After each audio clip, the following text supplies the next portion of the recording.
Hey guys, it's me Mookie here, and today I'm going to go out on a limb and start on a goal that I've been putting off for a while. Now that everybody is stuck inside under less than ideal conditions due to a pandemic, I decided to take advantage of this time and go ahead and get started. So a few things about me is that I am a traditional artist, which means I am more comfortable with like pencil and paper. I don't really much like drawing with pen because I'm a sketcher. I was gonna say I'm a sketchy person, but no, that sounds bad. I'm more of a sketcher type of person, which means that, I use a lot of lines, I use a lot of random shapes, and then I go back and I darken in the lines that I like. So I always feel like if I use pen, it's just gonna like highlight the mistakes and I won't be able to fix it. But I'm also comfortable using paints, especially acrylic and oil.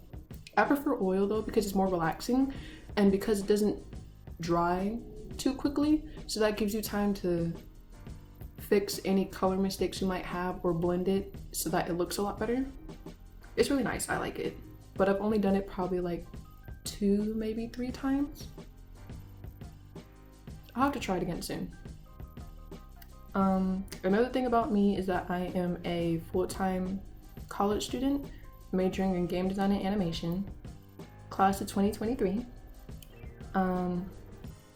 Right now we are working on 3D modeling, and our assignment is to recreate a gas station from before the 1960s.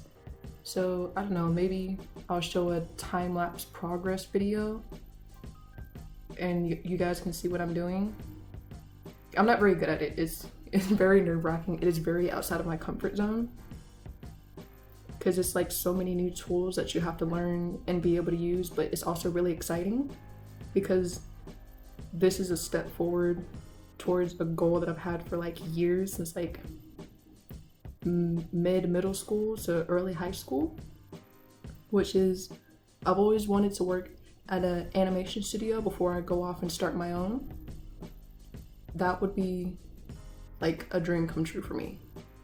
But in order to do that, I have to be able to use a lot of different mediums, a lot of different programs, and be able to, animate. And that's gonna take a while. It's gonna take a lot of patience, but we're gonna get there.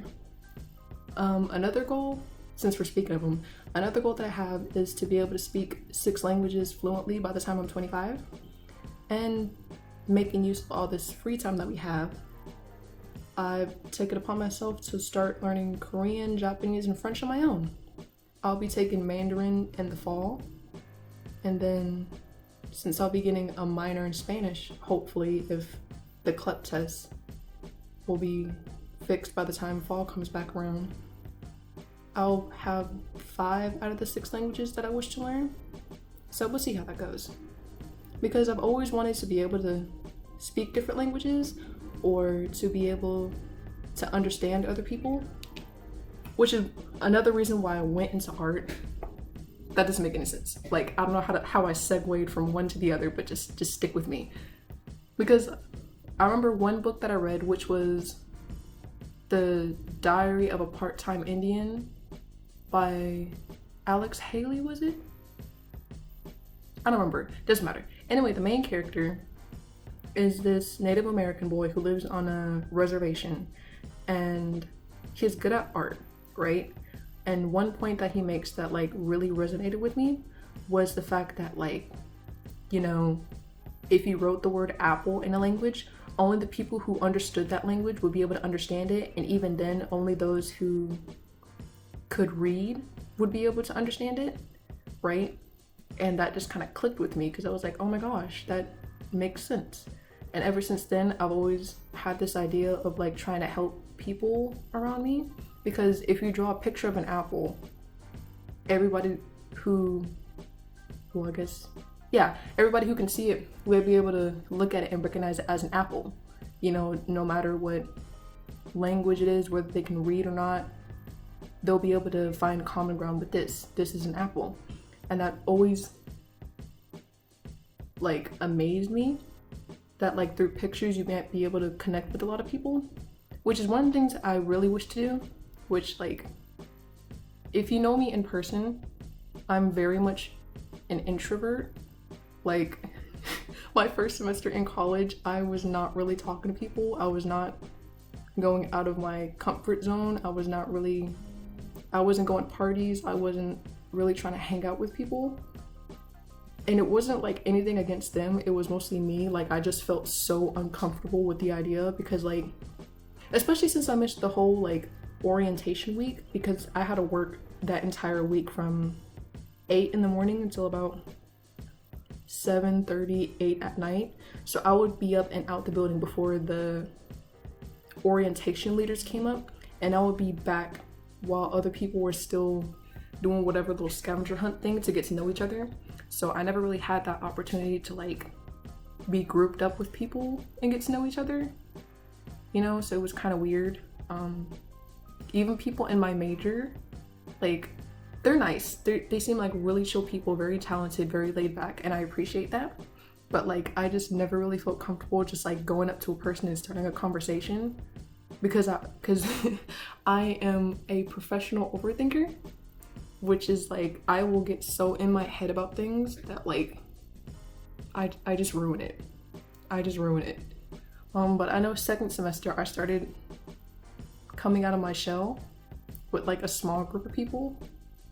So that's another one of my goals, is to be more social, to be better at talking with people and not be so in my head about it. Because I do enjoy being alone.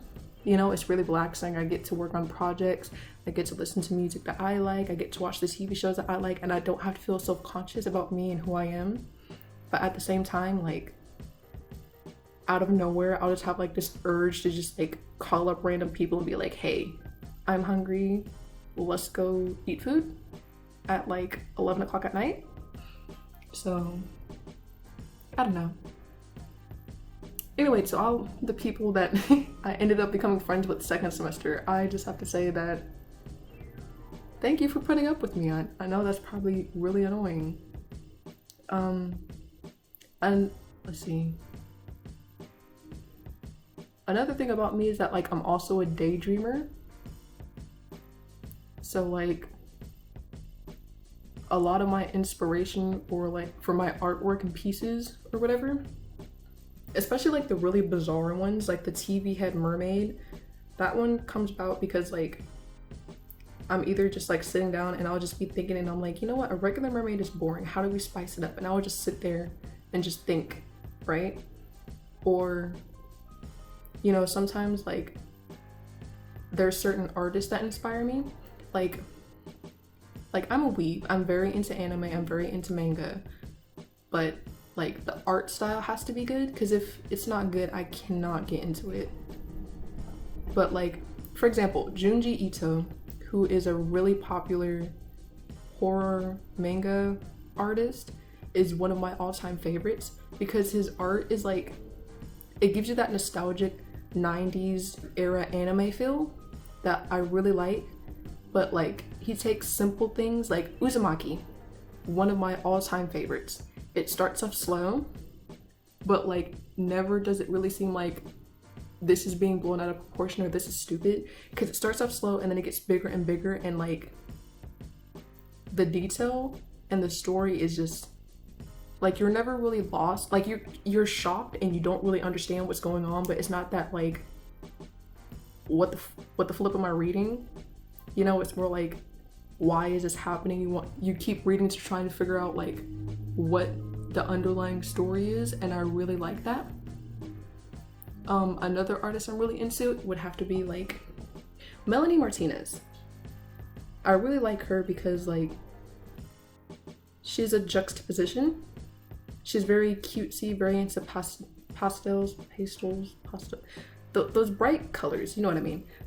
But she's also like, she addresses a lot of dark themes in her music, especially her album Crybaby. Like, she takes childlike things and uses them to address serious situations. And then on top of that, she's created a new character and makes like a storyline with it, which to me is just amazing, because like, she could have just easily just made some songs and then just slapped it together to an album, but like, she didn't do that. And with her new movie K through 12 that came out, that was that was amazing. Like, you know, of course, since it's her first movie, there's gonna be like plot holes or whatever, but like the visuals were very nice, the music was very nice, and I like that she talked about stuff that mattered to her. Like, you could tell that these were serious issues that she cared about. Let's see, what was I saying? Juxtaposition. Oh yeah, which is another thing I like whenever it comes to making art or just creating stuff in general. I like things that like aren't supposed to go together, but like when you do, they kind of work. So like, for example, if I were to ever draw and actually like color or paint in a person, they're gonna have a weird skin color. It's never gonna be a regular skin color. It's gonna be like black with like some yellow on it. It's gonna be a green person. It's gonna be a neon yellow person. It's gonna be a blue person. Because I like color. I like having fun with color. Right? But like, I like pairing up things that when you look at it, you know, it doesn't make sense, but it's still nice. I don't know how to explain it without putting in a picture. I guess I'll put in the picture sometime later. But an artist that perfectly embodies that whole idea of like juxtaposition or like surrealism that I really like would have to be Mark Ryden. A lot of his work it's disturbing, to put it in simple terms. It's very disturbing. Like, you look at it and there's like a carrot giving birth to another carrot that's being cut open by like a rabbit doctor person. Like, it's very bizarre. It's very real. You're looking at it and you're kind of like, what is this, right? But he does it in a way where it's like, it's almost like those old portrait paintings of people, and it's so detailed that it's like, it looks like a setting of a book. Like, it makes sense, you know, like there could be a story going on here. You know, I really like it. I really do. Like, if I were ever given the opportunity to like buy some art to put up on a wall to decorate my house, I would definitely buy some of his pieces because they're really cool to look at. I really like it. I know I used some aspects of his work in one of my Photoshop assignments first semester freshman year, and it was something like a baby angel riding a fish that was jumping out the water or something. There was like something else weird about the picture, but it was really cool. Let's see. I think that's about it in regards to like artists, I guess. I mean, like, there's a lot of Instagram artists that I follow as well, but I don't really remember them off the top of my head. But they're pretty decent. Which, speaking of art styles, webtoon is pretty good if you want to like find some new styles, because like you get like the really high quality detailed comic book version of like lookism and stuff, where like the story is in depth and it's like very entertaining. Or you could also get like the very simplistic stuff like My Name is Benny, where like there isn't really like, there's a story but it's not like as linear or layered as lookism, but like, you know, it's very chapter by chapter, could be a standalone, I guess, but it's like very entertaining. You know, you get to learn about the character Benny and why she wears her freaking gas mask every day. I love that one. It's really cool.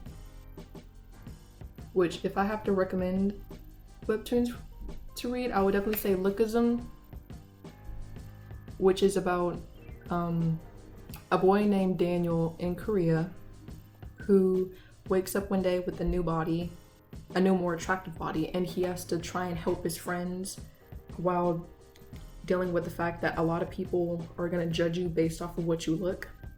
I'd say another one would probably have to be Bastard. That one is a bit, not even a bit, it is dark. That one's about a boy who lives with his father, but his father is a pretty bad man, and like, you know, he usually doesn't, I wouldn't say he doesn't care, but like he feels stuck and doesn't really do anything to stop him until he meets this one girl, and like he tries to protect her, and there's so many feels in that one. I cried like twice. It was good. I liked it. Let's see. I know I'm reading one that's like the Demon's Bride or something. That one's kind of fun. I'll have to look through my subscriptions because there's like several other ones that I've read that I really liked. Like I know there's one where it's about this boy whose father is abusive, and like it's told where like one chapter is present day and then there's like a flashback chapter, and then like it kind of connects in the middle, and then it continues where like there's this boy who, you know, has abusive dad or whatever, but then like he gets thrown into the ocean by these bullies, and then he sees like this dead body in the ocean. So he goes and like holds it out of the water, and it becomes his friend or something like that. And then he becomes sort of like I guess a serial killer, you could say. Because like when you first start it, you know, there's someone coming into his house. I think it's like a checkup, or they're trying to buy a house or something like that. For some reason, there's these people that are coming to his house. And so, you know, he keeps talking about his wife or something in the garden. And then like it turns out that like it's not his wife. It's a nosy neighbor that he killed and put a mask on and pretended was his wife for the longest time. Like it's pretty twisted.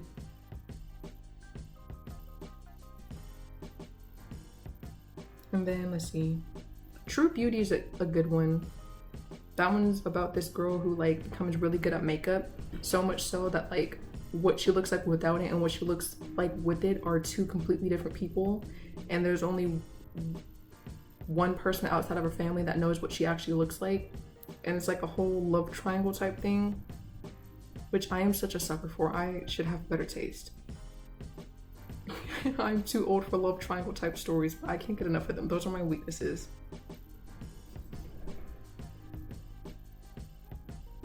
But I also read manga too. Like I like the really dark stuff, you know, the really dark gory stuff because it's interesting. But I also like the really cheesy cliche stuff. Like if you want something dark, Dead Man Wonderland, the manga, is pretty good. The art style is really good. I like it. They try to make an anime series out of it, but like the production team went bankrupt before they could actually finish it. But the story's pretty good. Like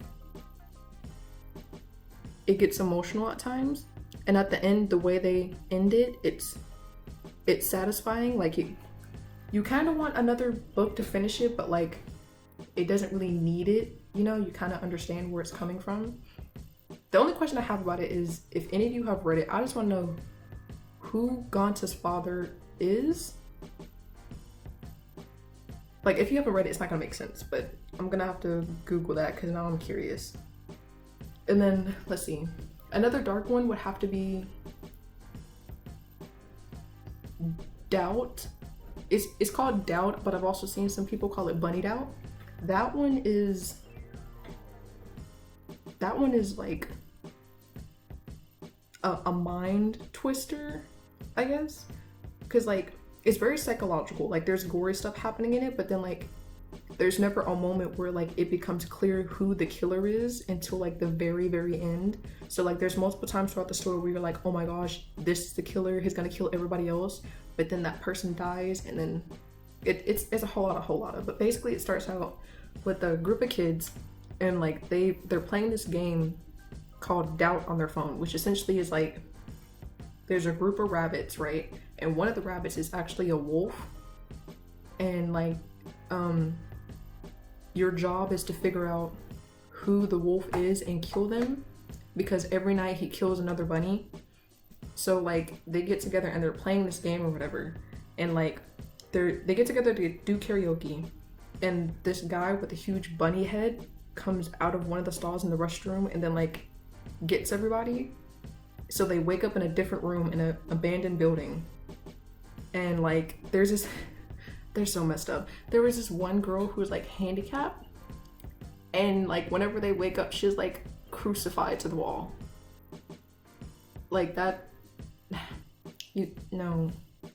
that was just messed up. I mean, spoiler alert, she ends up like being okay, but like I still thought that was very, very wrong. And then let's see. I know another one is like Doll's Fall, which that one was twisted. Like, if you've seen The Promised Neverland, Doll's Fall gives me like the same weird, creepy, like matriarch vibe, where like, you know, the head of this headmistress of this orphanage seems like she cares about the kids, but like she doesn't. You know, it's very twisted, it's very dark, very graphic. And then let's see.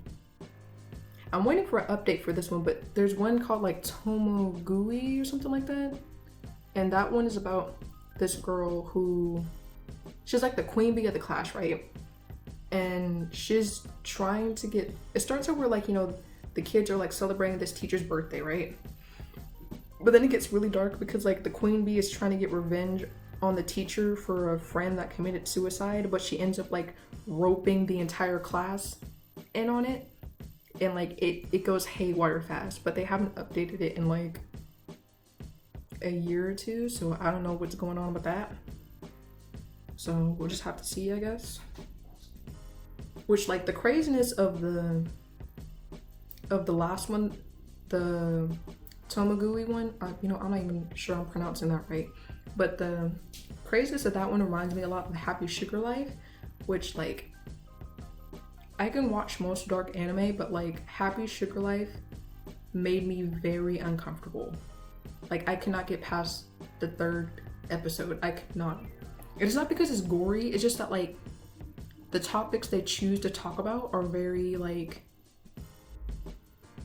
very serious, very weird. Like I didn't feel comfortable watching it. So I mean, you guys can watch it if you want to, I guess.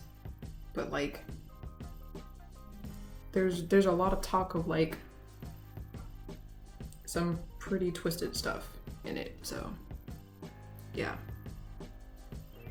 But that's what I've been spending a lot of my free time doing, is messing up my sleep schedule, watching anime and YouTube videos and reading manga and working on these languages and whatnot. So, which another thing I've been seeing a lot of is like, which I think is so funny, is that like you'll have these people with these huge houses and they'll be like, yeah, it's gonna be okay, everyone, we're gonna get through this together. And it kills me whenever I see the memes about people making fun of them with their like 40,000 square foot.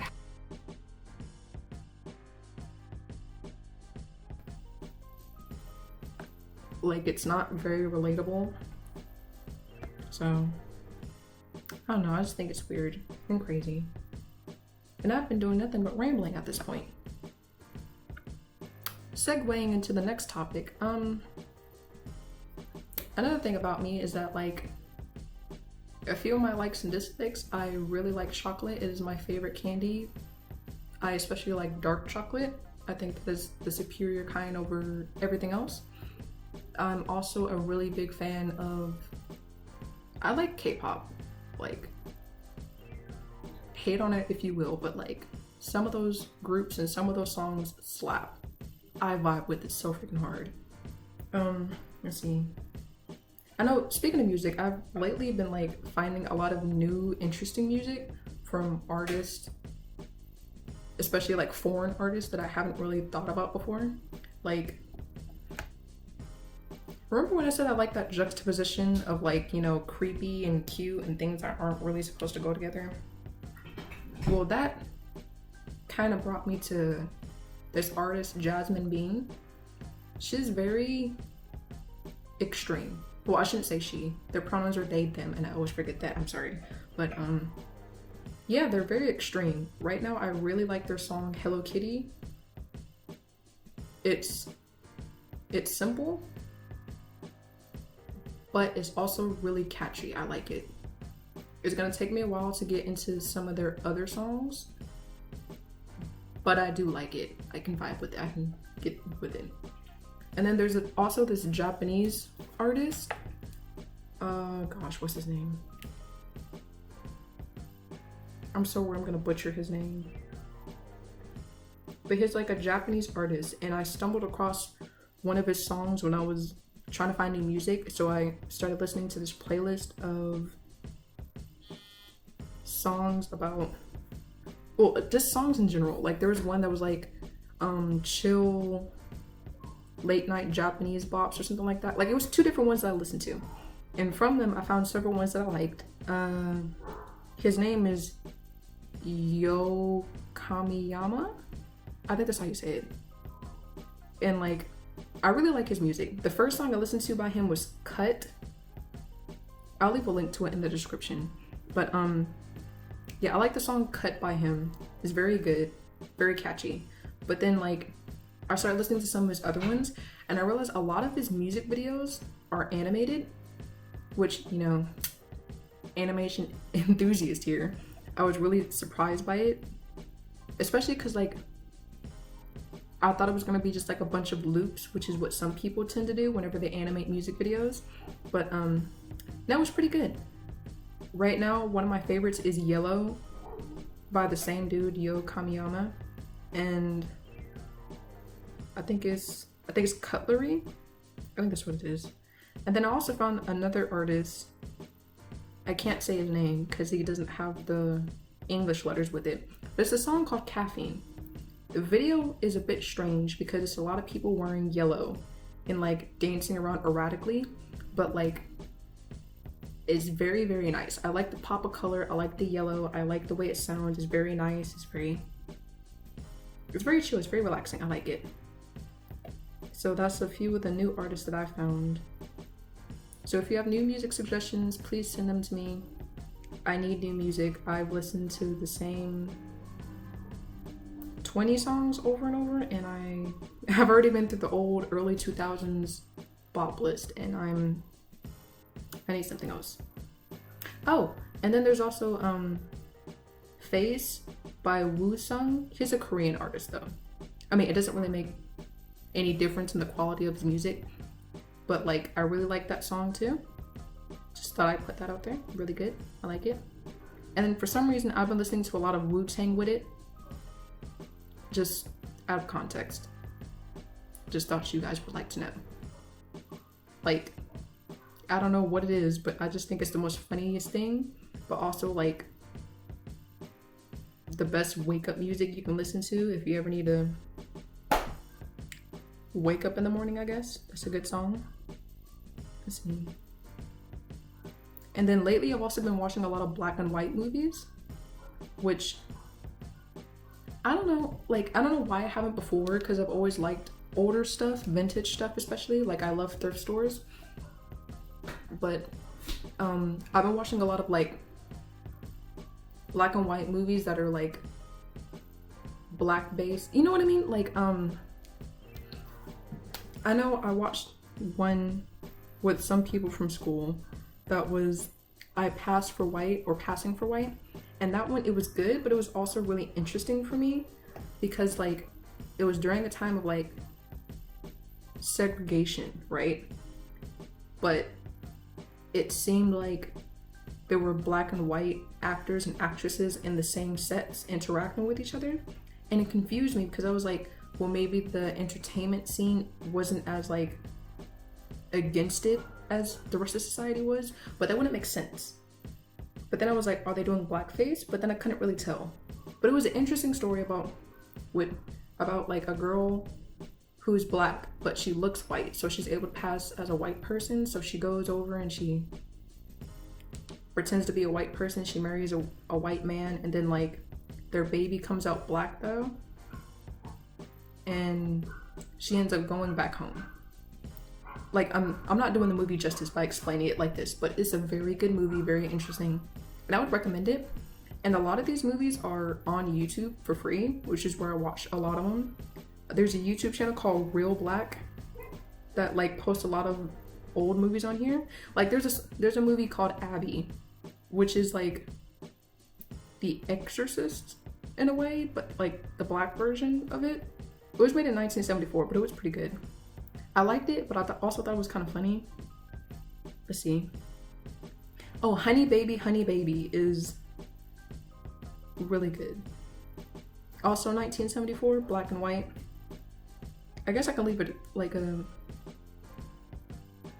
link to it down below. But yeah, that's what I've been doing lately, is watching a lot of old black and white movies, listening to new artists and such.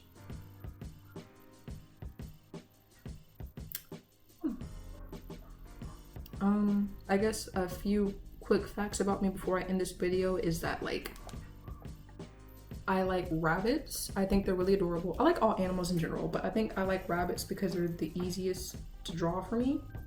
And also because when I went to go and buy a onesie like 2 or 3 years ago, I ended up buying this one that was, it was from A Christmas Story or A Christmas Carol or something like that. Either way, I never saw the movie. I just bought it because it was big, it was fluffy, it was comfortable, it was cute, and it had rabbit ears in the middle of December. So I wore it. And then I wore it as a Halloween costume last year. And people kept calling me like a crazy bunny or something like that. And then they laughed at me because I got offended, but I didn't know what it was because I'd never watched the movie. Whatever. Anyway, so yeah. So my new avatar, whenever I finish it, is that what you call it, an avatar? Side note, you know I never watched the Avatar ever. I've always kind of wanted to see it because I remember like when it first came out, it had a lot of hype, but I just never watched it. I should probably get around to it. I have time now, I guess. But yeah. I also like sleep. I'm a very sleepy person. I like sweets. I hate lasagna. And yeah. So I hope you guys enjoyed this video. I hope you enjoyed the drawing, I guess. Which, for my first time doing digital art, I am kind of proud of the way it turned out. I just wish I hadn't started so far to the side of the paper where like most of the body was running off. I should have used the real estate a lot better, but whatever. I'm so proud of it. So thank you for watching, and I'll see you guys next week, hopefully. Bye.